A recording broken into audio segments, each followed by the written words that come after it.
औषधे चिन्तयेद् विष्णुम् भोजने च जनार्दनम् शयने पद्मनाभं च विवाहे च प्रजापतिम्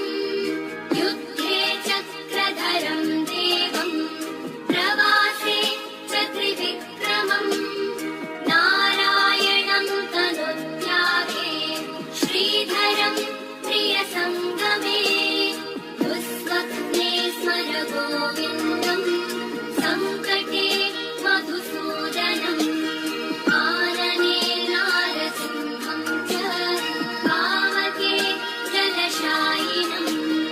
जलमध्ये वराहं च पर्वते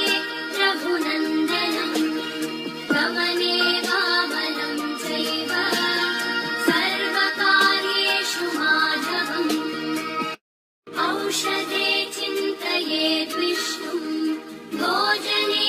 च जनार्दनम् शयने पद्मनाभं च विवाहे च प्रजापतिम् युद्धे चक्रधरं देवम् प्रवासे च त्रिविक्रमम् नारायणं तनुत्यागे श्रीधरं प्रियसङ्गमे दुःस्वप्ने स्मर गोविन्दम् सङ्कटे मधुसूदनम् आनने नारसिंहं च पावके जलशायिनम् जलमध्ये वराहं च पर्वते रघुनन्दनम् गमने वामनं चैव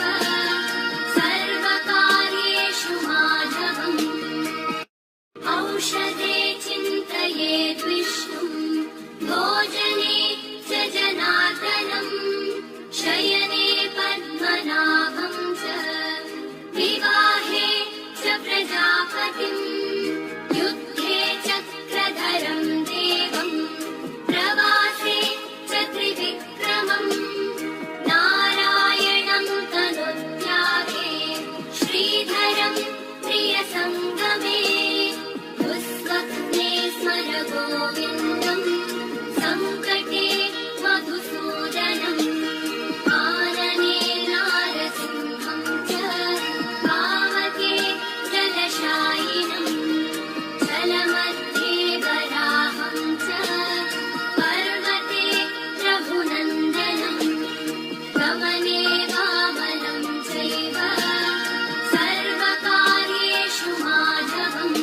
औषधे चिन्तयेद् विष्णुम् भोजने च जनार्दनम् शयने पद्मनाभं च विवाहे च प्रजापतिम् युद्धे चक्रधरं देवम् प्रवासे च त्रिविक्रमम् नारायणं प्रियसङ्गमे दुःस्वप्ने स्मर गोविन्दम् सङ्कटे मधुसूदनम् आनने नारसिंहं च पावके जलशायिनम् जलमध्ये वराहं च पर्वते रघुनन्दनम् गमने वामनं चैव सर्वकार्येषु माधवम् औषधे चिन्तयेद् विष्णुम् भोजने च जनार्दनम् शयने पद्मनाभं च विवाहे च प्रजापतिम् युद्धे चक्रधरं देवम् प्रवासे च त्रिविक्रमम् नारायणं तनुत्यागे श्रीधरं प्रियसङ्गमे